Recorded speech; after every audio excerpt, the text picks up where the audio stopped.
Hi, Jimmy West Jr. Welcome to what I'm calling a video autobiography of my life. This is December 2025.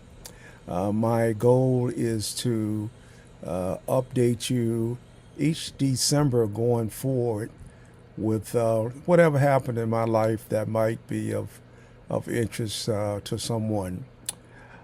As I said, I'm born in Newport News, Virginia. My mother was Elsie Jeanette Meekins West, and of course, my father was the senior, James Sr. Unfortunately, my parents divorced when I was approximately 2 years old, and he left and left my mom and my sister in Newport News. My grandmother was Estelle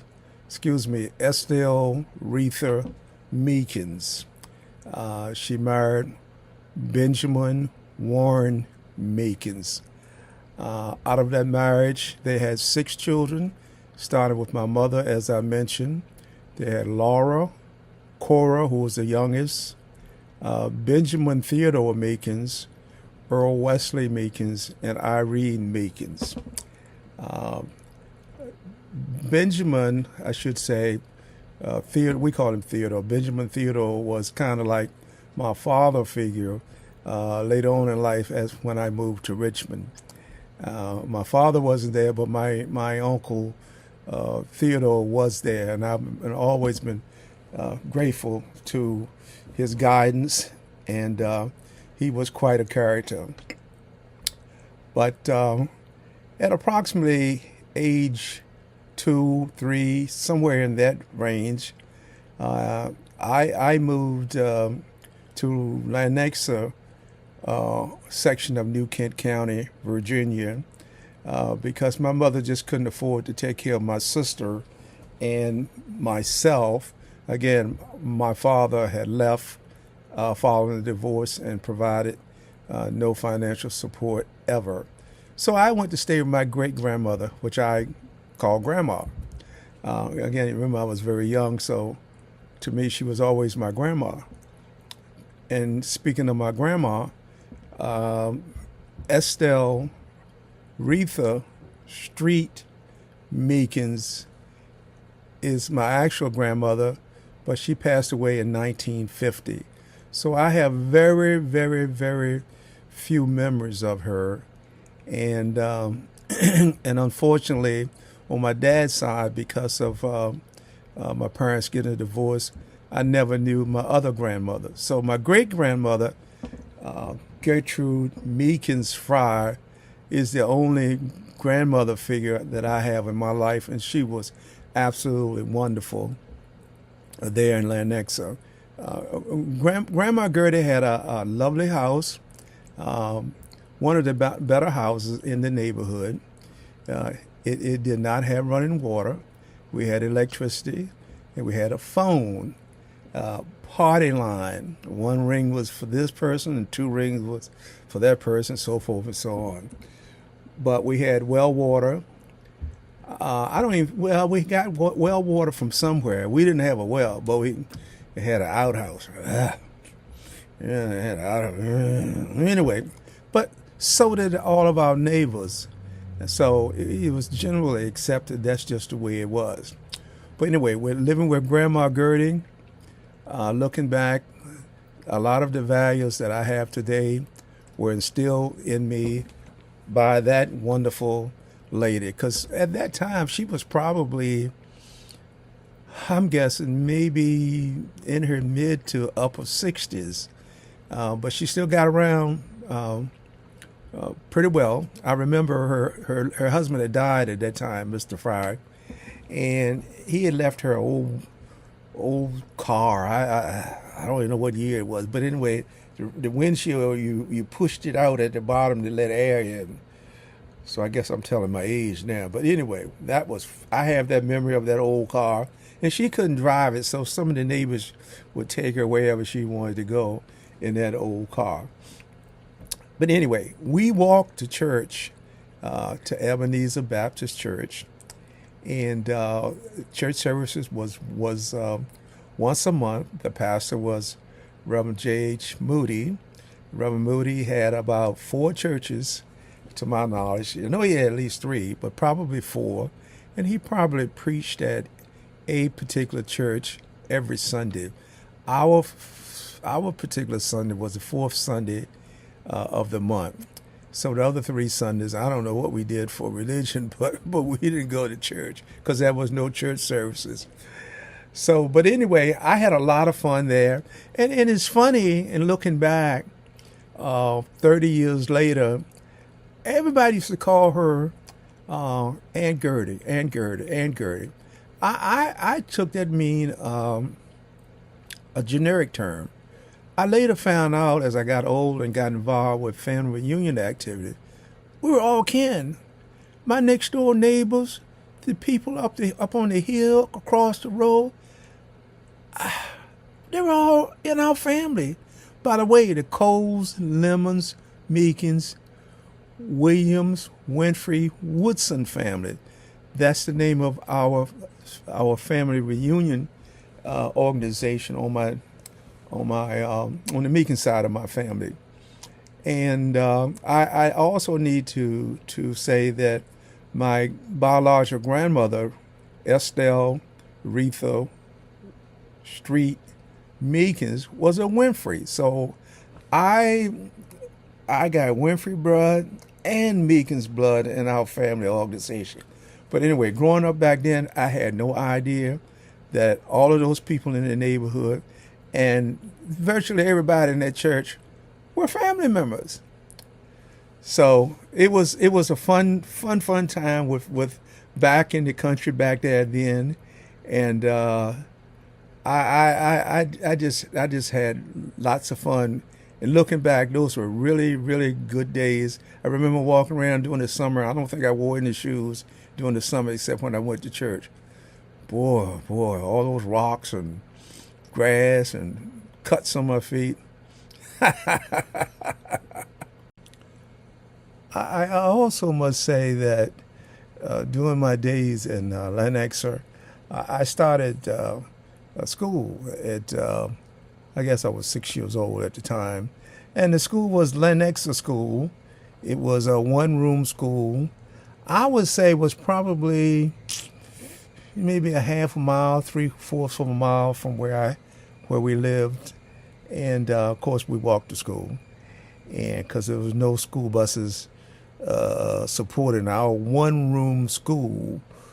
The funny thing that I remember about this school was there was approximately 5 or 6 rows of kids in the classroom. I said room. The first row was grade 1, the second grade was grade 2, and so forth and so on. I still, to this day, don't understand how this teacher was able to, the one and only teacher, was able to teach 4, 5, 6 different levels, in other words, grades, in the same room. I don't know how she did it. I remember the teacher was named Miss Banks. I want to say Helen Banks, and I think she married a Watkins at some point in time. Helen Banks Watkins, if I remember correctly. Nice, lovely lady, but she got it done. And again, this was a one-room school. It did not have a thermostat on the wall. It had a stove in the corner, somewhere in the room. And then somebody came, probably cousin Jim Coles, probably came and made the fire early in the mornings so that the room would be warm by the time we got there. So I remember, I have some fond memories of Lanexer School. And of course, that was torn down many, many, many years ago. And there's some history about that from some of our genealogists, cousins who do that type of work in Virginia. So those are just some of the fine and fun and great memories that I have of Lanexer School. In about 1955, my sister and my mom joined us from Newport News, lived with us with Grandma Gertie, in Lanexer. And by the way, before I leave the segment about school, eventually the school was shut down, and then we started attending George W. Watkins School in Quinton. And boy, I got to ride the school bus. And, you know, and them four of them old 6-cylinder Fords or flathead V8s. And boy, I tell you, that was fun days. I tell you, from walking to riding a bus, boy, that was we were luxury then. But anyway, my sister, Retha Ernestine West, and Mom joined us in Lanexer in about 1955. And we stayed there until 1957, and we moved to Richmond. And initially we stayed with my uncle, Benjamin Theodore, which is, of course, my mom's brother.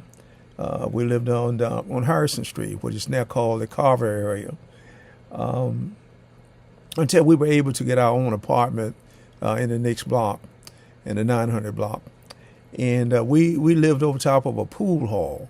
And if you can imagine living on top of a pool hall as a kid, and it was a 2-story building, so we were on the top floor.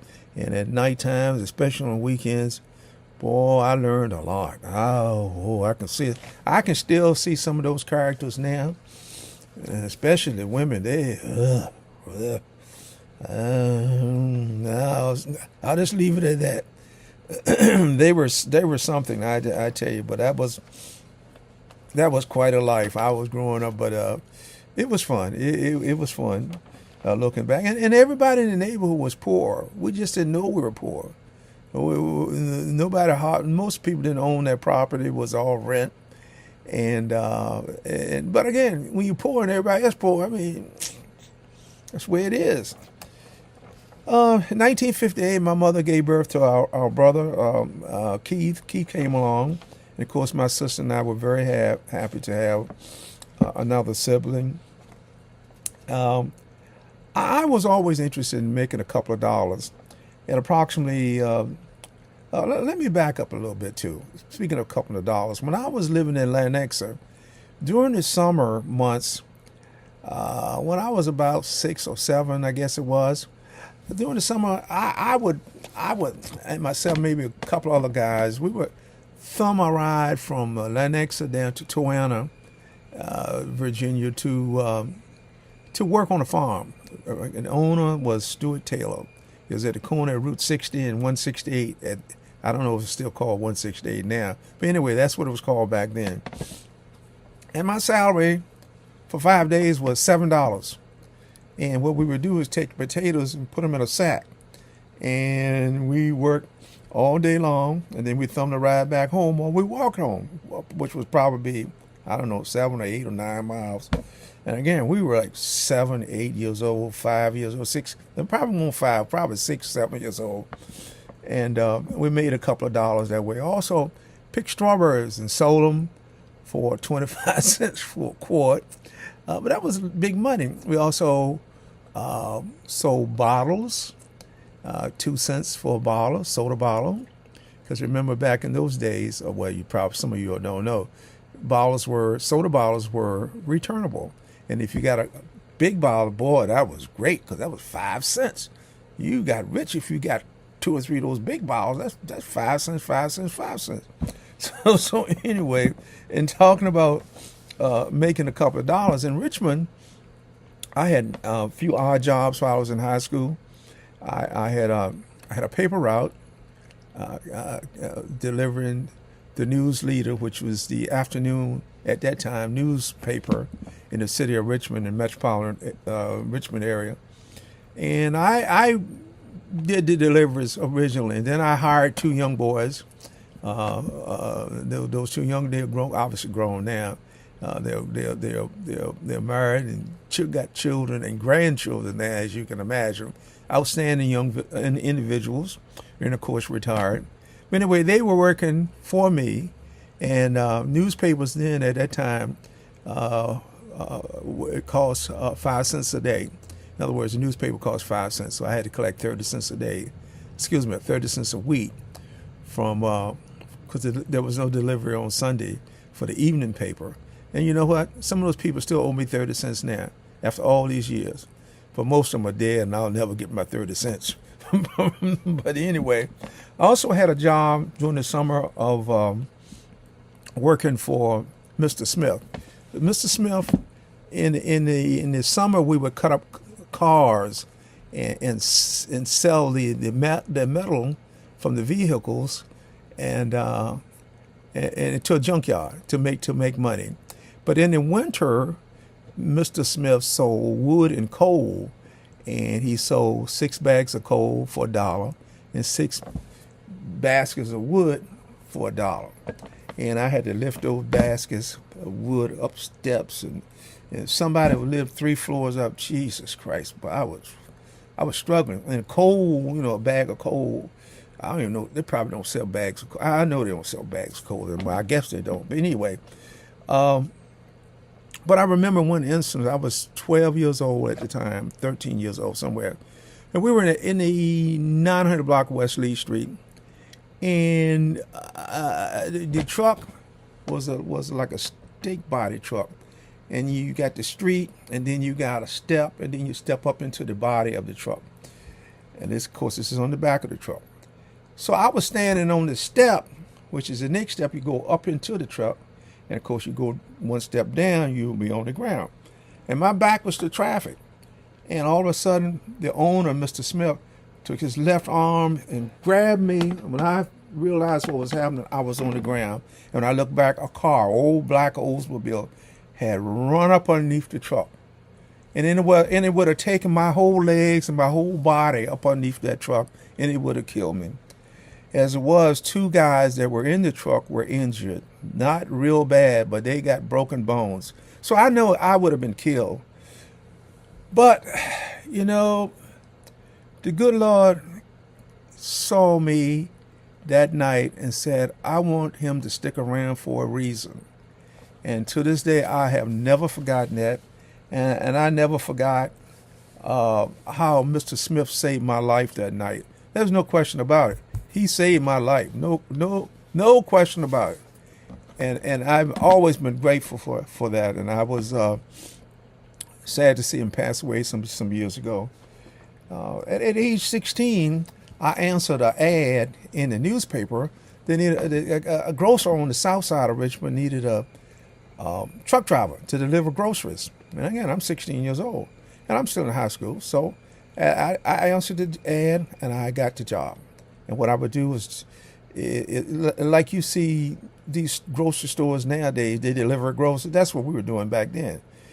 And I got the job, and it was a 55 Chevrolet panel truck. I guess you call it, we call them vans now, but they call them panel trucks, I believe, back then. Anyway, 55 Chevrolet truck. And I love that old stinking truck. It stunk like crazy, because the guy hauled vegetables from the warehouse to his market in that place, in that truck, and it stunk. Oh, anyway, I was 16 years old. I didn't care. I just wanted to drive. But anyway, that was a fun time. I did that for a couple of years, and until I got hurt on. I left. I got tired of doing that, and I got tired because they eventually got a new truck, and I had an accident with the truck, and I fell out of favor. So I felt I should move on, and then I started working at a foam rubber factory in Richmond, and I worked there for a year until I was injured on the job, and so I carry that mark under my left eye right now from that accident in that foam rubber plant. And so I said to myself, I know Uncle Sam was knocking at my door, and the Vietnam War was on at the time. And I said, I think I better enlist in the United States Air Force. And that's what I did at that point in time. The Air Force was not what I expected. Let me rephrase that. In high school, my goal was to spend or make a career in the military. In other words, retire after 20 years in the military. But I did not stay there because racism was just rampant, and I just was not obtaining rank like I should have, or as quickly as I felt I should have, and I got out. But following basic training in San Antonio, Texas, and then tech school in Wichita Falls, Kansas, and then I was assigned to an Air Force base underground near Omaha, Nebraska, and I spent 3 years there, and it was cold. It was cold. I actually was, I guess, after spending maybe a year and a half there, I got orders to report to Vietnam, and but I had a top secret clearance, but I needed something higher than a top secret clearance. So the Secret Service or whoever did the investigations, they tried to do a higher background research on me to see if I was okay to receive the clearance to go over there and do what I had to do. Well, I did not obtain that, and in part it was because they could not find or verify where my father was, and neither could I. So I can say that saved me. But anyway, I had a lot of fun in Omaha. You imagine spending a time in a place for 3 years, and I got to tell you, but it was cold. Yeah, Jesus, it was. And I worked in the underground, and you go in and to work, and you work 8 hours or 10 hours or 12 hours. You come out and it's way below zero, and it's cold and it's snow. And you get up in the morning, try to start your car. It's so cold, the engine don't even turn over. So you had to use electric dipsticks or electric freeze plugs in the block of your engine to keep your engine warm overnight.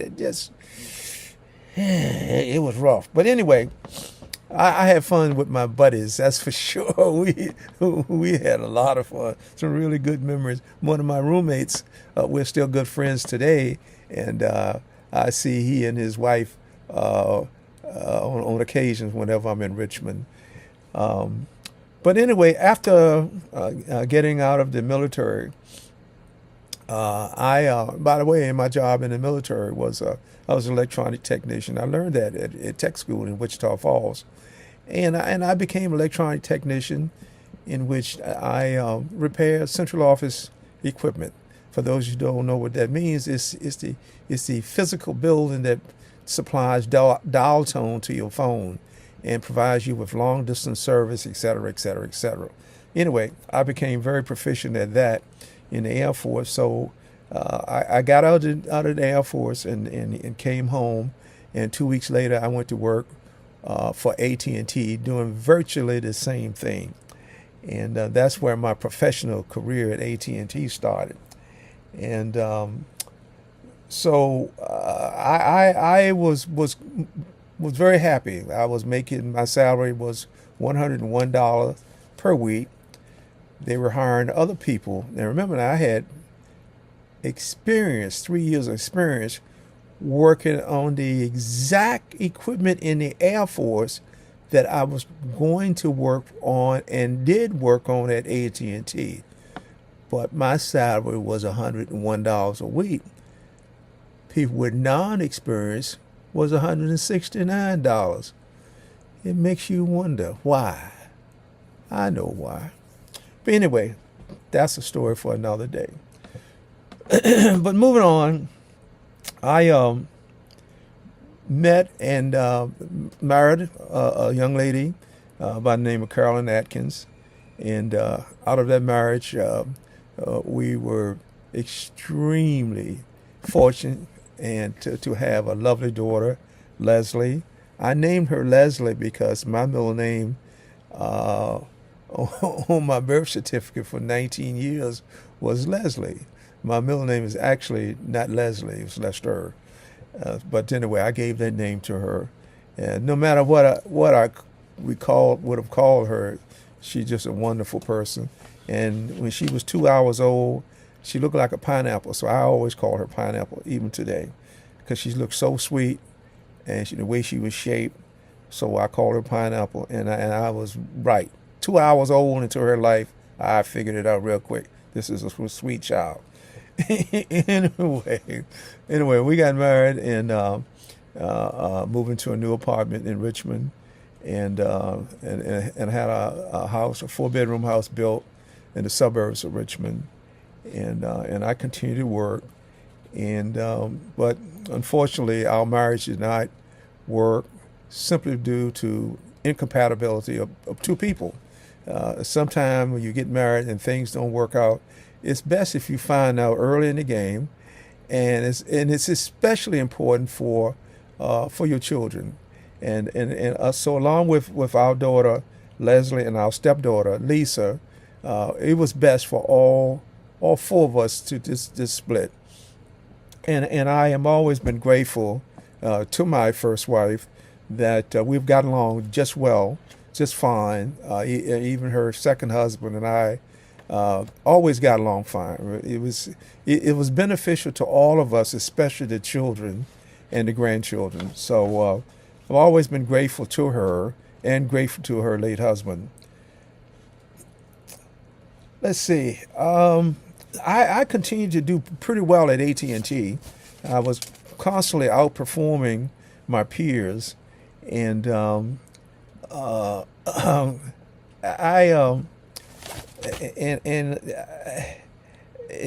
at some point in time, because I was outperforming them, I was recommended for promotion after 3 years, and I went up for assessment, and they pointed out some things that I needed to improve on. So after 7, and I worked on it, and they were right. So after 7 years, they promoted me, and I took a position in Pittsburgh, Pennsylvania. I knew nobody in Pittsburgh, absolutely nobody. Had never been there. I've since found out on my dad's side, I had a whole lot of relatives over in Youngstown, Ohio, which is not that far from Pittsburgh. But anyway, I'll talk about that a little bit later on. So we moved into a suburb, bought a new house there. The house was virtually completed, and I just needed, and again, I'm single now because I'd gotten a divorce. But I needed somebody to help me with, to pick out the carpentry and the cabinets and stuff. So I called a lady named Brenda Stevens and asked her, did she want to get married? Because I needed somebody to pick out the carpet and cabinets and stuff. So we agreed, and that was 47 years ago. So we moved into our home in Pittsburgh, the Pittsburgh suburb, and our next door neighbors, remember now, we didn't know anybody. Our next door neighbors were super, super, super, super people. Overall, the people we met in Western Pennsylvania were warm and friendly, kind. Some of them are still, those that are still living, that we knew back then, are just wonderful, wonderful people. And I hate to say that, and these were white people. And I moved into an all-white neighborhood, and people were looking at me like I'm crazy. I'm talking about people riding by, I'm out there shoveling snow or washing my car, and they were looking at me like I'm crazy. It made me feel very uncomfortable. But my neighbors, again, white, an older couple with younger children, super, super, super, super, super, super people. I never had an ounce of problem from anybody in Western Pennsylvania. So to our marriage, we had 2 boys. Jamal came along, and then Jamie. But after 7 years of living there, it was just too cold. It was too. I got stories I could tell you, but I'm not gonna bore you with it right now. It was just too cold. It was it just wasn't my cup of tea. Coming from Richmond, Virginia, going to a climate like that where it was so cold, it just didn't work out. So after a while, I said to myself, we got to get out of here. And I tried and tried and tried.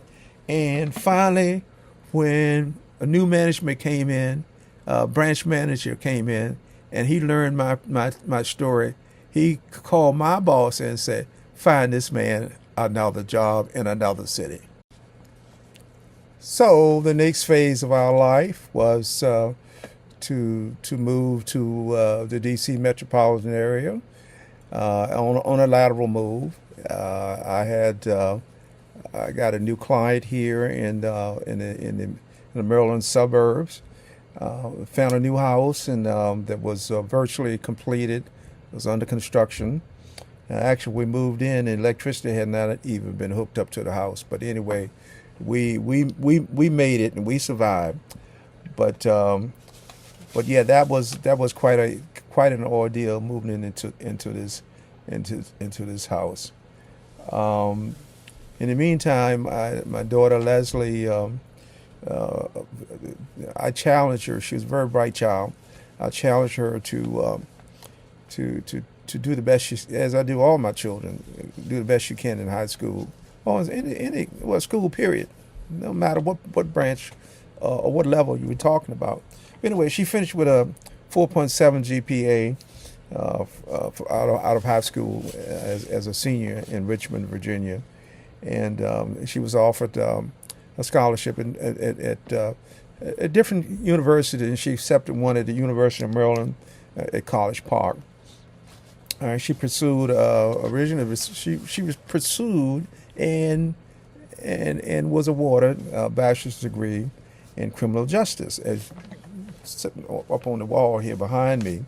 And her next goal was to, she was going to when she started college, she was going to become a lawyer. So that's why she took criminal justice. But she was working at a bank during that time as a teller, and somebody came in and robbed the bank with sawed-off shotguns. And she said, "That's it. I don't want to be around criminals." So she changed her career after attaining her bachelor's degree, and she went to Virginia Commonwealth University in Richmond and received her bachelor's degree in accounting, and also earned a certified public accountant degree or position or license or whatever they call it. Anyway, she did that. Quite an accomplishment. She I guess she did that so she can count her dollars. But and then the next one, as far as education was concerned, was Jamal. Jamal started junior college the year that he graduated from high school, and so I got him started. And on that same day, that night actually, I was sitting here, and I said, it's time for me to start working on my higher education. You see, I didn't. I got out of high school, college preparatory curriculum. Obviously, a very smart kid, and but there was no such thing as going to college for two reasons. As I said earlier, my mother was a single parent, and she didn't have money. And the worst part about that versus today, our educators in high school, our counselors, they didn't give me a second look as far as perhaps going to college or finding a college scholarship for me. They weren't interested. You know why? I grew up on the wrong side of the tracks. My mother wasn't a preacher, wasn't a teacher. Now remember, these were segregated schools back then. So this is black on black discrimination. That's something I'll never forget, and I'll never forgive our educators back then for the way they treated certain people if their parents were of a certain level in society. We focus on football and basketball success instead of education. And we lost track of that back in those days. And that's something I'll never forgive our educators from my high school because they didn't look after people like myself. And the day that I eventually attained my first college degree, I sat on the floor and cried. The floor of the arena where I received my degree. And this is the reason why, because of what I just told you. Because a lot of people thought I wasn't worth it. I didn't have any money. Wrong side of the track, as I said earlier. And it was a sense of accomplishment. I received my bachelor's degree in business, and then business administration, and then I took the summer off, and then I immediately started working on my master's degree, and 2 to 3 years later, I obtained my master's in business degree. Some of this you can see hanging up on the wall here behind me. So that was a sense of accomplishment. I remember a friend of mine asking me, why are you going to school at college at your age? It's not going to do you any good. But what he misunderstood was I wanted to go to college all my life. I never had an opportunity until then. That was the main reason. The secondary reason was I felt I needed to set an example for my children, future grandchildren, and any child that I came upon, anybody that I talked to. They had to be a child, but especially our children. Set an example for them, a positive example for them. So that's what I did, and it was a tremendous accomplishment. I only regret that I started late in life, and I wish I'd had a little bit more time. I was younger. I wish I was younger, I should say, and I could have worked on getting my doctorate. That would have been. I had a cousin. She's passed away now. She always used to say, "Go get your doctorate. Go get your doctorate." And she always called me Dr. West. Dr. West. Mary Meredith was her name. God bless her soul. But that was what I was going through at that point in time as far as education is concerned. Jamie, our youngest son, graduated from high school and attended Montgomery College for a while, for quite a while actually, and but he probably doesn't remember it, but he forced me to do 2 memorable things in my life that I will never forget. He was 5 years old, and they had a school project, and they said, "Oh, you got to do a little genealogy work. Who is and where are your grandparents?" In other words, your grandfather, because he knew where his grandmother was, my mother. So I said to myself, it's time for me to go find out where my father is. I knew that I had heard that his family was from Farmville, Virginia. So before I get to that, the other memorable moment was he asked me, why was I smoking a pipe? When I said a pipe, I mean a legitimate smokeless pipe, not one of them, them fancy, no fancy things that, I don't do that. Anyway, a regular pipe that you buy at the grocery store. And I haven't answered. He said, "Don't you know it'll kill you?" And I haven't answered his question till yet. But I immediately threw away 50 pipes, and I haven't smoked a pipe since. I had smoked a pipe for 7 years. But anyway, getting back to finding my father. So the day after Christmas, my daughter and I got in my truck, and we headed out to Farmville, Virginia. And my thinking was that a small town, everybody know everybody. So went on out 360 and hit 460, got to a little town of Farmville, Virginia, and first gas station I pulled in, and the attendant came out and said, "Can I help you?" And I said, "I don't know." I said, "I'm looking for somebody." So, "Who are you looking for?" I said, "I'm looking for the West family." And he said, "Which one?" I said, "Well, I'm looking for my father, James West." And he said, "James West?" He said,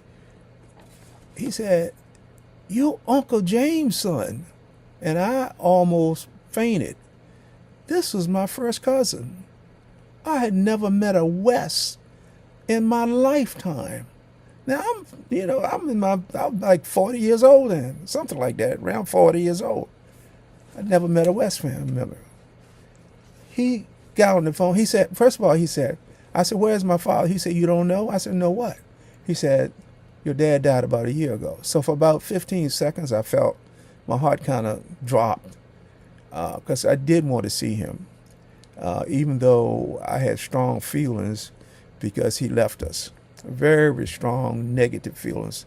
To me, you bring a child to this world, you should take care of that child, and no ifs and or buts about it. That's what you should do. So, but anyway, he got on the phone and called his parents, Uncle Arnold West, and his wife, Arnold's wife, Elsie Ross West. And I got on the phone and talked to, better known as Granny. I got on the phone and talked to Granny, and she asked me, said, what is your mother's name? I said, Elsie. In other words, both of their names were Elsie West. She said, you're Uncle James. No, she said, you're James' son. I said, that's right. Anyway, they told me how to get to their house, and I went there and met this lovely couple, my uncle, Arnold, and his lovely wife, Granny West. And then I went on to find out, find so many other my other West family members in Farmville, in Richmond, in Falls Church, Virginia. Come to find out that in downtown Richmond, the Standard Drugstore, where my sister worked as a cashier, our Aunt Dorothy West had gone through my sister, registered many times, cash register, and didn't know that was our aunt and a niece. It just amazing, absolutely amazing. But anyway, I found out my father had died a year earlier here in Falls Church. And I also I knew he worked in downtown. I learned that he worked in downtown Washington. And so did I at the time. I always wonder if our paths ever crossed near the metro station, which is the subway station here in Washington. I'll never know. But I did visit his grave, and I had a headstone erected for my father. I just in the last, I don't know, 38 years or 40 years or whatever it's been, I've spent a tremendous amount of time with our West family members in Farmville. They have treated us, my wife and my children and my grandchildren, enormously well. And I can't thank them enough. My life is full now. I have the West family members that I know, and the Meekins family members and Winfrey families that I know. I regret I didn't know my father, but most of all, I regret I didn't know his parents, my grandmother and my grandfather and my great-grandfather and my great-grandmother and my uncles and aunts who lived in Youngstown. Some of them, well, one of them lived in Youngstown, and a lot of cousins lived in Youngstown. When I was living over in Pittsburgh, they were living in Youngstown, and I didn't know them. But I did get to know another aunt, lived in Falls Church, Dorothy West, and I got to know her, and I went to see her on quite a few occasions, and we established a good relationship. I established a relationship with all of them, especially Aunt Dorothy, Aunt Ruby in Richmond.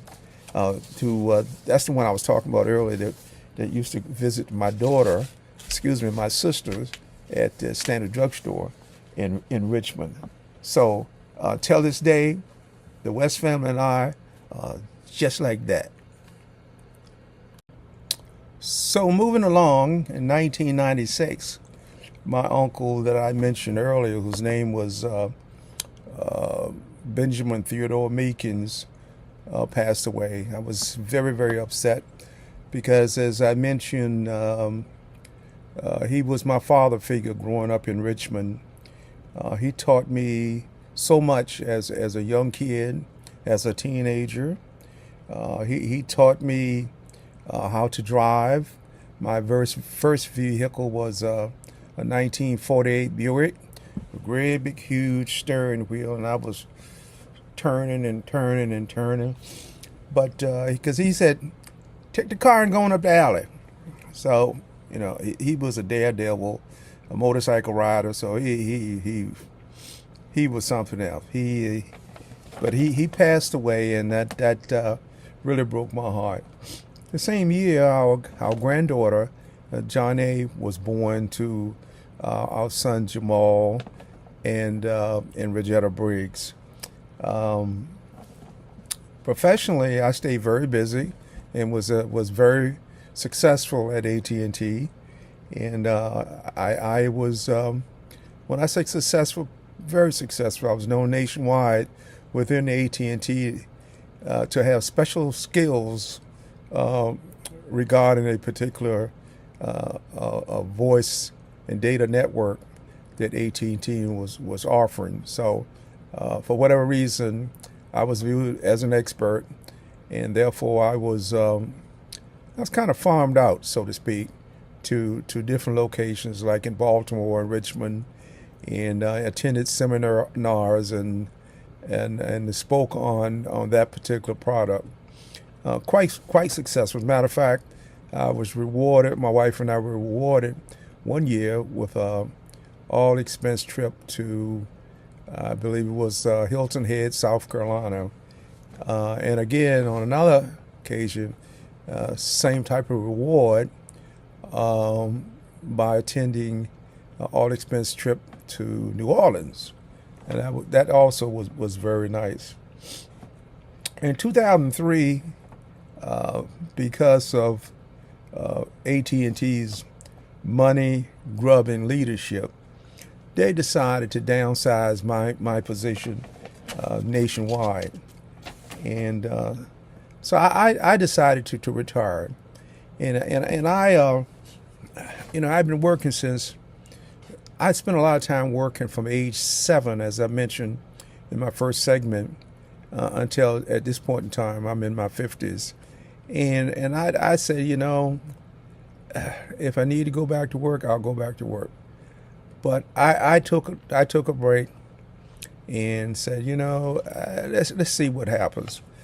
And I'll always remember something that my mother said. She said to me, "Don't worry about it. The good Lord has something in store for you." I didn't really pay a lot of attention to what she said. Little did I know that it was something that I have enjoyed for the last, I don't know how many years, quite a few years. And by that I mean I became involved in our family reunion on the Meekin side activities.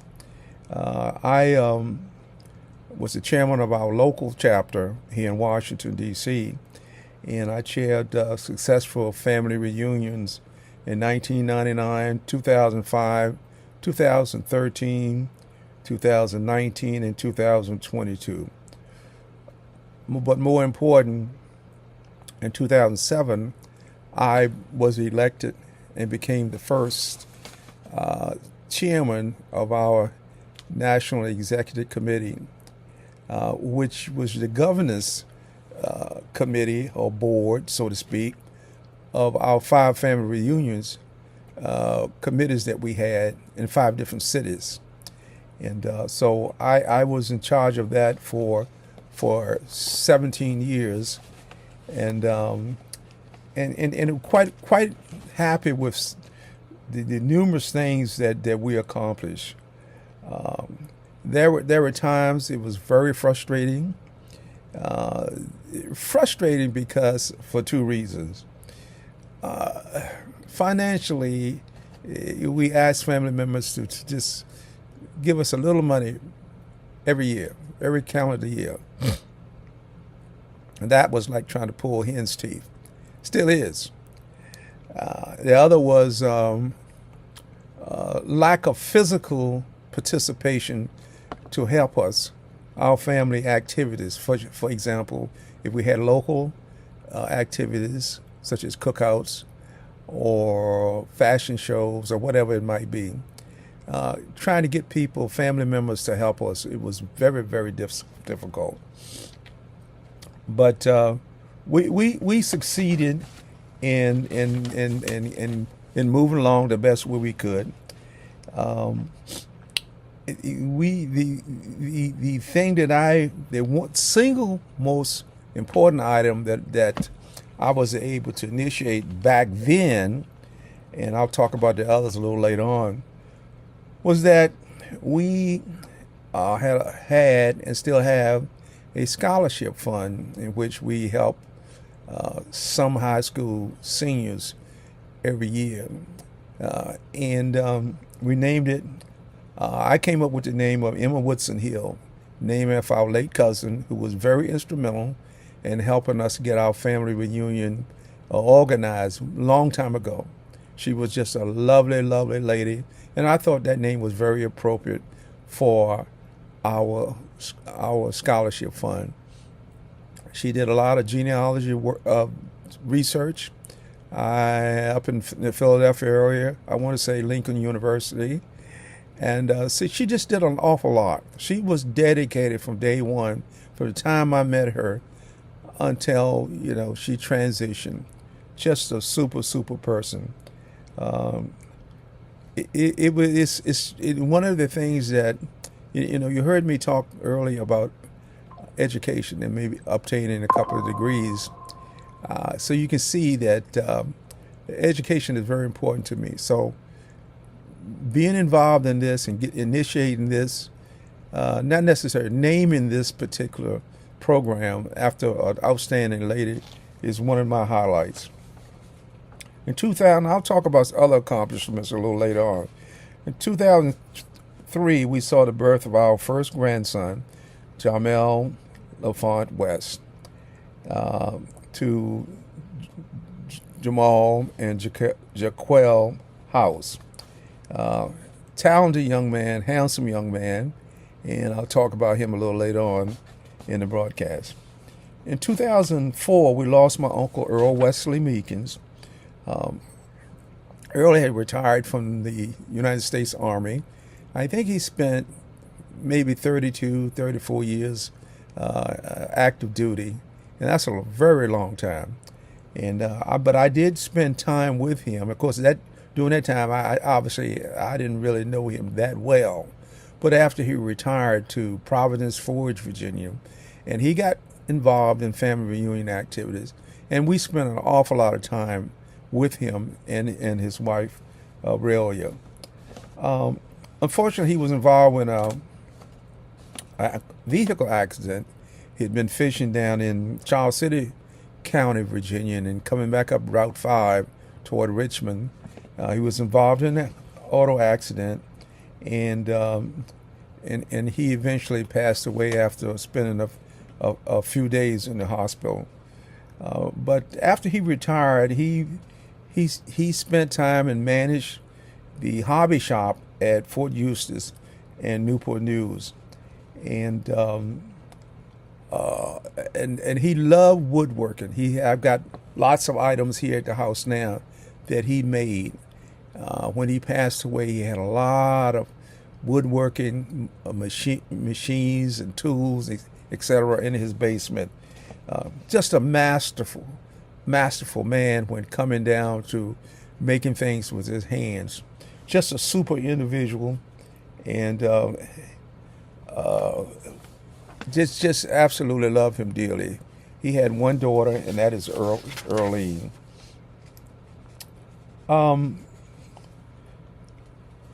Before he passed away, though, his sister Irene Meekins, who was living in, I should say Irene Meekins Person, she had married a man by the name of Person, last name Person, passed away. Well, I shouldn't say passed away. They live in Columbia, South Carolina, because he retired from the Army in Columbia, South Carolina. So they lived there with their son, Earl Alroy Person. And she had a stroke, a debilitating stroke in 2003, and was hospitalized for many, many months. And some of her friends had heard her talk about me a lot and how much she cared about me. So they contacted me and asked me to come get her because her son was not doing what he should do to take care of his mother. So I went to the court in Columbia, South Carolina, and the judge awarded me, I guess, custody or whatever the legal term is, can't remember right now, of her. And I guess you call it guardianship. And I brought her to Richmond area, and she was in the hospital, a nursing home, until she passed away. Her son Earl Elroy passed away in 2019 in his sleep, and so that was the end of that line. Earl Elroy has some children and grandchildren, and but we don't have any contact with them anymore. In 2005 was not a good year for Brenda and I. She lost her wonderful mother, Lillian Banks Stevens, and a month later, her oldest brother, George, better known as Pig Stevens, Sr., also died. 2006, we lost my only sister, Retha Ernestine, nicknamed Teeny West, on my birthday. I had gone out to dinner here in Maryland, and my sister always would call me on my birthday, and she did not call me that night. But I didn't think what had happened had actually happened. And of course, the next morning we found out that she didn't call me because she had passed away after coming home from work and sitting down in the chair in her home in Richmond, and she passed away. So I immediately went to Richmond the next day, and I saw strength from my mother. I saw the strength of a mother losing a child. And it stuck with me later on in life when I had to go through the same thing. But that was a huge blow to us. 2008, Brenda's father, Richard Stevens Sr., passed away. Good man. He and I could talk about anything, any time of day, a night. If I got to Richmond, I'd go by his house and we'd sit down and talk. Just a very, very bright man, funny at times, but you name the subject, he could talk about it. I don't mean boastful. He was just a fantastic person. The sad thing that I just can't get over is that I guess this was in 2008. Jamal was dating a lady named Sania, and at the 8.5-month pregnancy point, she decided to leave and go back home to I don't know where she went, to Trinidad or wherever she went. So that was in 2008. Jamal or us, nor us, have seen ever saw this young lady. She should be 16 years old now. So we have a granddaughter. He has a daughter that none of us had ever seen. I think it's very, very sad. He loved his children, and of course we miss and would love to see our granddaughter one day. I just hope that one day her mother will tell her the truth and tell her where her grandparents and half sisters and brothers are. And hopefully we will be able to hook up. 2011 saw the birth of our third granddaughter, Jemiah Liliana, to Jamal and his wife Misha. She's a lovely girl. She's now teenagehood, in high school. Cheerleader, and she's blooming, let's put it that way. Very attractive young lady, very lovely person, and I keep my eyes on her, believe me. 2012 was an extremely difficult year. While on vacation in Richmond for the holidays, my mother got sick, and I took her to the hospital, VCU Medical Center in downtown Richmond, and this was like on a Thursday, and she was operated on for her heart. She had a second heart attack in her lifetime, and we thought she was doing fine, but on January 1st, I guess she had been in the hospital 3 or 4 days. her blood pressure started to drop, and on the 3rd of January of 2012, she passed away. It just it's just kicking in your throat to lose your mother. I mean, it's the woman who brought you into this world, a single parent, as I said earlier, that struggled financially to take care of her children by herself. It was tough. It's tough to see my mother go, and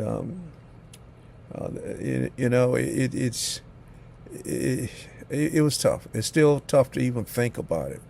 For anybody to lose their mother, I am I am a strong.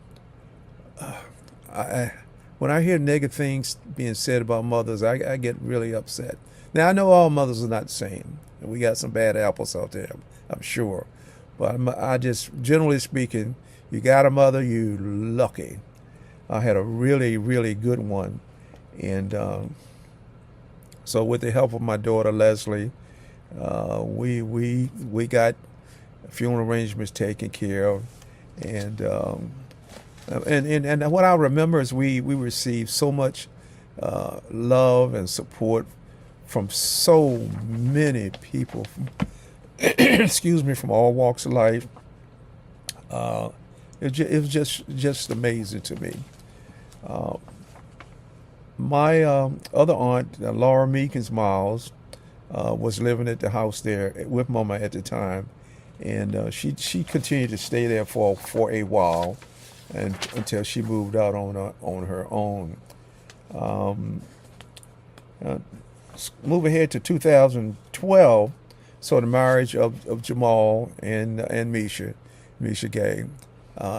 They decided to get married finally in 2012, and that was 2012.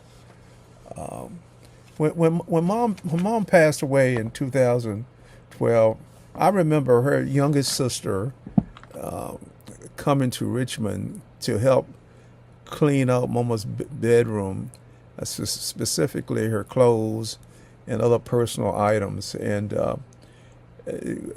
Cora was when and I were closer than age, because she was the youngest sibling, my mother's youngest sibling, and so we had a lot in common. We had a really great relationship our entire lives.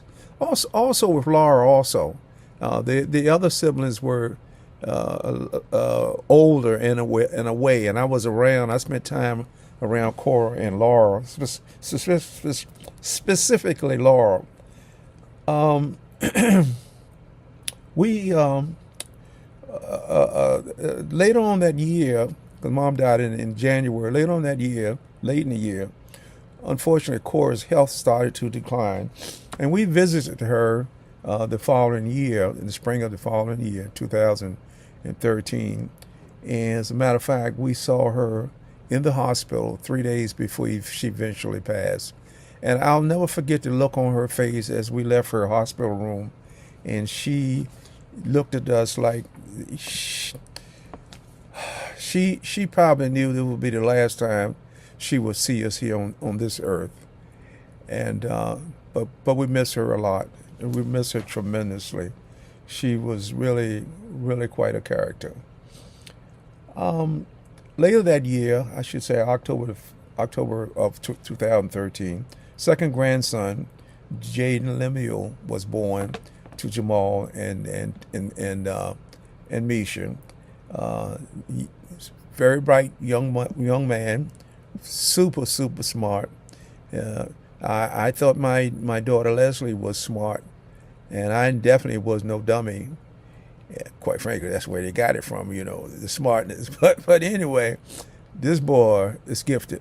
He's very gifted, and I hope the good Lord stays with him and sends him in the right direction, and he listens to what the good Lord says. But he's very bright, very extremely bright young man. 2014 was the most traumatic year of my life. I was sitting here at this desk on a Saturday in June, and one of Jamal's friends, two of his Jamal's friends, came down, and I'm sitting right where I'm sitting right now, and said, "Mr. West, Jamal's gone," and I didn't understand what he was saying, but my oldest son had passed away at age 35, and you talking about hurting. It hurts. It hurt then. It hurts now. To see your child being taken away in a bottle bag is not something that any parent wants to see. But I saw what my mother went through when we lost my sister, the strength she showed as a parent, and also I had to do the same thing. My wife, his wife, his children, his children. I had to stand up and be as strong as I could, even though all of us were hurting inside. It was traumatic. His passing weighs on me every day, especially quiet moments. But you know what?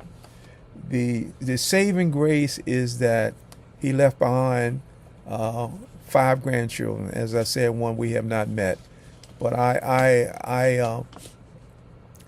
feel like that one day we're going to meet her, and so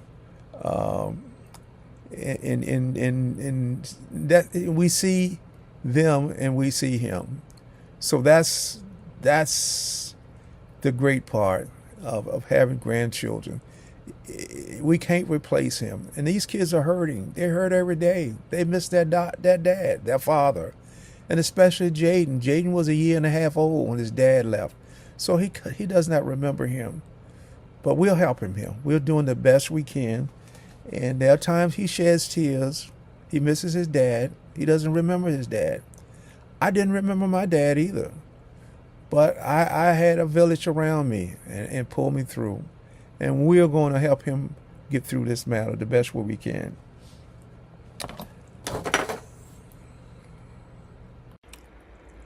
The year 2020 saw us losing one of my favorite aunts, Laura Meekins Miles. Laura was extremely instrumental in my life from as far back as I can remember. For whatever reason, we were very, very close. I can't explain it. We were just close. She was also extremely instrumental in creating and adding to our family genealogy database. She and her brother Earl Wesley Meekins did a lot of research many years ago, before the internet, before they learned how to use computers, before she learned how to use a computer, I should say, by driving to courthouses in Virginia, North Carolina, and many other places, wherever they could find information on our family. Churches, Bibles in church, and all of this was handwritten back in those days. Later on, she became chairwoman, I should say, of our Richmond chapter for many years, and was the lead host on 3 or 4 of our family reunions over the years.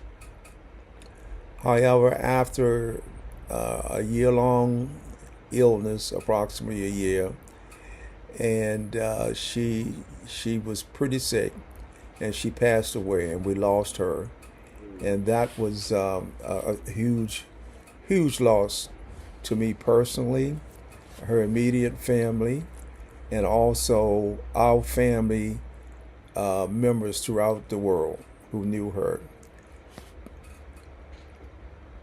2021, New Year's Eve, actually, December 31st, 2021, we were once again able to travel to Farmville, Virginia, to help celebrate my great aunt Elsie Ross West's 100th birthday. It was held at a local restaurant there, and many, many family members were there. It was just a super, super affair. We spent many New Year's Eve over the last X number of years spending time with her on her birthday. January of 2022 started off with the loss of my only nephew, Brian Edward West, at the age of 52. Brian had been ill for a while. His health had steadily gone downhill over a period of time. And I talked to him just merely hours before he transitioned. And the words that ring in my ear and will be there forever was that he knew what he had to do. And by that, he meant he needed to go home to be with his mom in heaven, who we had lost back in 2006. He was extremely helpful in our genealogy and family reunion activities, acting as chairman of our Richmond chapter for many years and hosting the last two reunions that were held in the city of Richmond. A March saw my granddaughter Tiffany giving birth to a son. She named him Brian Jamal, after my nephew Jamal, late nephew at that point in time, and my late son Jamal. And this was ironically on Brian's birthday, 53rd birthday. Ironically, the little fella lasted about a day because he only weighed around 1.7 pounds, and the Lord took him home. Huge loss.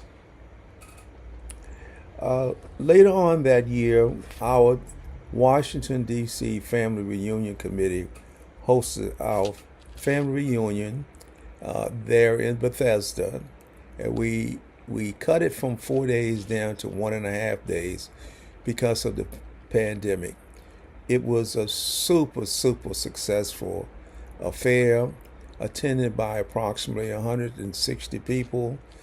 The young folks, especially the kids, had just a super time at the park, the game truck, the games, the super food, the camaraderie, the love in the atmosphere.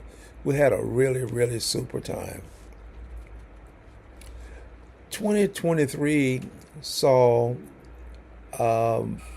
Tiffany marrying Joseph Preston, and that was kind of a surprise. But anyway, they are doing well, and we're very happy for them.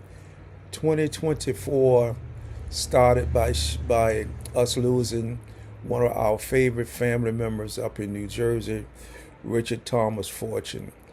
If you knew Richard, you had to love him. He was one of the strongest supporters of what we do in this family that I can remember. And I've been involved in these activities for a very, very long time. So much so that I created an award to honor his life. It is called the Richard Thomas Fortune Humanitarian Award. And it exemplifies, the person who wins it exemplifies the values in his life that we see in that particular recipient. And that's an award that we are going to be given. We haven't decided whether it will be annual or biannual. Shortly thereafter, we lost another one of my favorite cousins, James Alfonso Meekins, in Upper Marlboro, Maryland. He and I became like brothers over the last 30 to 40 years. I spent numerous days and hours at his home celebrating, just chewing the fat, him telling me about his Marine days. He was a retired chef from the Marines, 30 plus years. in the service. He spent many Thanksgivings with us at our home and at his home, I should say, both our homes. We would get together and our families would enjoy Thanksgiving. Again, that ham that he would make you just want to just, I miss him, but Lord knows I miss that ham. I wish both of them were still here. I miss him terribly. My summers are not the same because I spent a lot of time sitting on his front porch, and I can still hear the neighbors walking down the street there toward us and saying, "Mr. Meekins, get Mr. West a cup." That's kind of a side joke, but anyway, I miss my buddy tremendously. That year also saw my oldest grandson Jamel and Maymar becoming engaged and uh, were wedded in October of 2024 in Las Vegas. Our immediate family all wandered out to Las Vegas, and we just had a super time. Along with us were friends Dolly and Hollis Wallace Jr. They were there. We spent, I guess, 3 or 4 days there for the wedding. It was just wonderful, and that young couple are doing just fine. Also in 2024, we attended. I say we, my immediate family. I attended a family meet and greet cookout in Morristown, New Jersey. Also later that month, I should say, around August 24th, we did the same thing in Toanna, Virginia. Attended a similar event that was sponsored by the descendants of James Lemco Meekins Sr. Earlier that year, my immediate family and I had the pleasure of going on a 7-day cruise out of Port Canaveral, Florida, and it was the best vacation I've ever had. I have to say, thanks to my daughter, she made that possible for us, and for that reason, I'll always be grateful for that memorable vacation.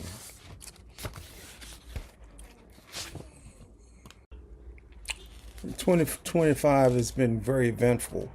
Uh, we lost our brother-in-law, I should say, Brenda's brother, my brother-in-law, Richard Stevens Jr.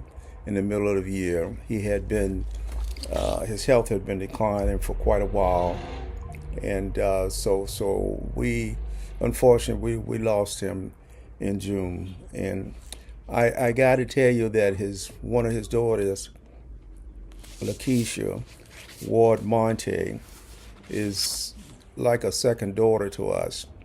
We have been very close with her since she was in high school. We helped her get in college, did whatever we could. After college, we helped her get started in life, so to speak. And she's smart, extremely smart, intelligent, and she's just all around beautiful person. We wouldn't take anything for her in the world. Nobody else can fit her shoes in our lives. That's for sure. Her unique style of who she is, her personality, just start to finish, along with her husband Clifton and their daughter Farrah. Also, for me personally, 2025 saw some major changes as far as the Meekins side of the House Family Reunion Committee. Having been serving as the executive committee's chairman since inception 18 years ago, our family, during our business meeting on August the 2nd, decided to go in a different direction. They reorganized and came in with, and voted in, I should say, is the right word, uh, uh, 8 new family committee members. I applaud them for their changes. I look forward to supporting them in any way I can. I have done all I could for 18 years, and I will continue to support them. As I said earlier, some of the things we accomplished over the last 18 years was we became an IRS approved nonprofit organization. If you'd ever dealt with the IRS, it is not easy in dealing with Internal Revenue Service, that's for sure. We became sales tax exempt in 3 states. Very proud of that, because what does that mean? That saves money for us whenever we have activities. Established a scholarship fund that has financially supported 36 of our high school seniors. That's extremely important, because some of these high school seniors have gone on to earn higher degrees, other words, higher than the bachelor's degree, up to the doctorate degree. So, extremely happy and proud of what we have done in that area.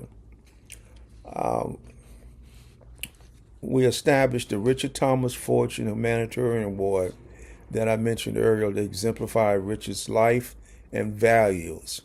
Another important thing, we need to remember and pass along to the next generation the fact that we had some very great people in our family.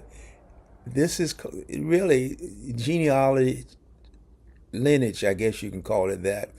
Young people can look at this, a person like Richard or Emma Woodson Hill, and say, these 2 people in particular will inspire me to do better in high school, in life, period, as a person. I established the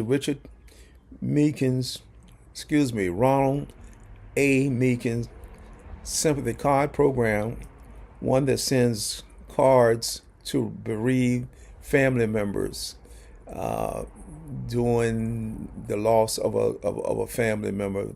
As you can know, if you've been down that road, any kind words you can get from anywhere, especially from your own family, is very rewarding. We have maintained and enhanced our family genealogy database, increasing the number of family names by 5,000 people, and added 4.9 thousand family pictures and documents over the last, 8-9 years. That's tremendous. That is history. I have added so many pictures, beautiful pictures to our families, the names in our families. In other words, associate a picture with a name. That's extremely helpful. We establish and maintain a robust family website that has an extremely huge number of exhibits, lots of information, pictures of family members from all walks of life, lots and lots and lots of information. Pictures of past reunions dating back to 1993. Yes, 1993, all the way through to 2025. So it's very, very important that we maintain that database so we can carry on. And in other words, we've documented where we have been and hopefully this will help us as we move forward. Establish and maintain a family master address file, increasing the number of names by 200 to 507 people worldwide. That's how we stay in contact with family members around the world. I mean, literally around the world. I oversaw 7 successful family reunions with attendances ranging from 85 to 159 people per event. I also can tell you that we also established a monthly family, sometimes I call it family fun night, sometimes I call it cousins night. But anyway, it's a video session that can and has included family members from around the world, including at one time a 98-year-old family member out of New York that came on and gave us some really valuable genealogy information. We also have on that site, we have videos of family members talking about their lives, and also documenting from the horse's mouth, so to speak, genealogy. You heard it first, straight from them. So that's a few of the things that I have accomplished or been involved in over the last 18 years with our family reunion activities. But the most rewarding event that's happened to me during these last 18 years plus, remember now I was involved actually in family reunions activities probably for well over 30 years, because my Aunt Laura Meekins Miles got me involved in that a very long time ago. I remember, like I said, 1993 or before. But in 2023 at our family reunion in Williamsburg, I was awarded this award right here. It is the one and only award of its kind that's ever been given out by our family. It is the Lifetime Achievement Award. It says, proudly presented to James L. West Jr., August 5th, 2023. The CLMWWW family presents Jimmy West this award for decades of advocacy and dedication to family achievement, fellowship, genealogy, information, and stewardship.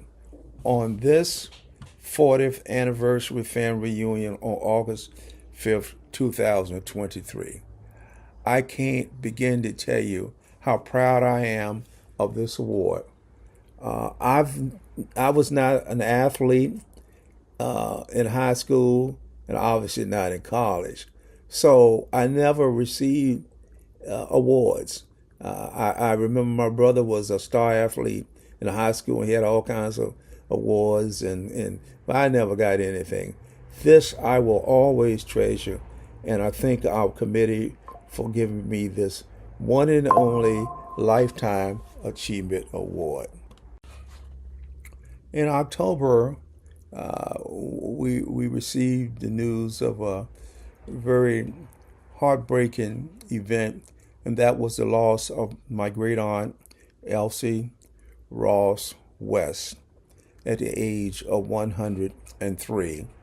She would have been 104 on New Year's Eve of this year, 2025. I can't say, there's not enough great words to describe this young lady. I say young because physically she still looked and act young. We miss her terribly. And as her 104th day would have been her 404th birthday coming up in just a few days, I am very, very sad that we will not be able to physically see her in person to congratulate her on her birthday. I can tell you she lived 103 years, and she did not spend much time being sick. She was Her final trip to the hospital, she was there perhaps 7 days before she transitioned. Everybody called her Granny. She was the granny of the world. We're going to miss her terribly. Already miss her. And again, especially on what would have been her 104th birthday. I have made up my mind that I'm going to work with my West family members in Farmville, Virginia, to start family reunion activities in 2026 because we don't know one another. And I'm going to do everything in my power to help our West family members become organized so that our young folks on the West family side will get to know one another, similar to my cousins on the Meekin side of my family.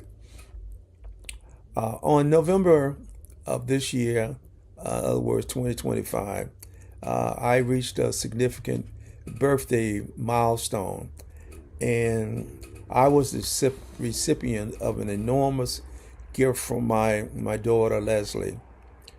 She hosted me at a very nice downtown Silver Spring, Maryland restaurant, first class restaurant. Approximately 80, 82, 83 family members were there. I shouldn't say family members. Family members and friends were in attendance. The food was great. The atmosphere was super. By the way, I received some really nice gifts. I really appreciate that too. But we had a good time, and afterwards we had a few cocktails, and the next morning we had breakfast, and this really had a great weekend. I was especially thankful that so many people travel long distances, for example, from Charlotte, North Carolina, Brooklyn, New York, and other places, Richmond, Virginia. Just a really wholesome atmosphere of family and friends like no other. I will forever be indebted to my daughter for presenting and giving me this special gift on a significant milestone in my life.